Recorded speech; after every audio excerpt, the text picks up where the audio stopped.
Welcome to our channel. Today we how to restore Freshdesk contacts into your no-code support dashboard step by step clearly.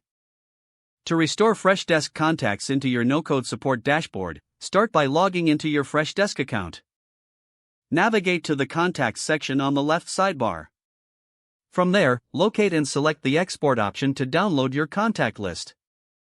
Choose the format that best suits your needs, typically a CSV file is recommended.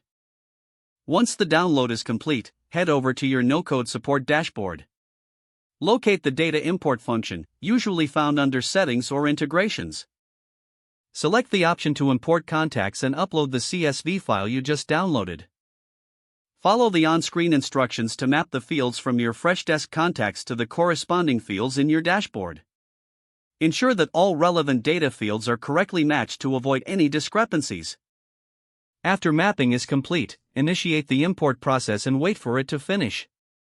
Once the import is done, review the contacts within your no-code support dashboard. Verify that all information is accurately reflected and that no data is missing. If you encounter any issues, revisit the CSV file for any formatting errors. Make any necessary adjustments and re-import if needed. Now, your Freshdesk contacts should be successfully restored into your no-code support dashboard, ready for use.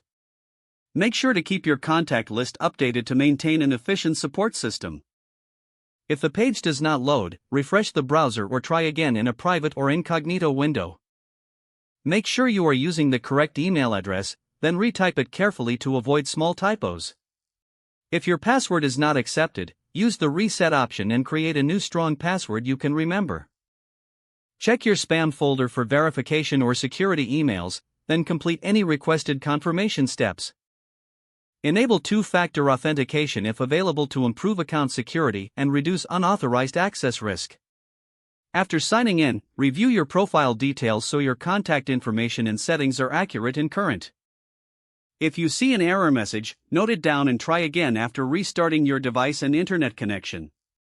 Log out when you finish, especially on shared devices, to keep your account and payment information secure.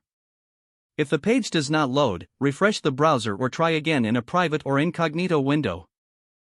Make sure you are using the correct email address, then retype it carefully to avoid small typos. If your password is not accepted, use the reset option and create a new strong password you can remember. Check your spam folder for verification or security emails, then complete any requested confirmation steps. Don't forget to like this video and subscribe to our channel for more step-by-step tech guides.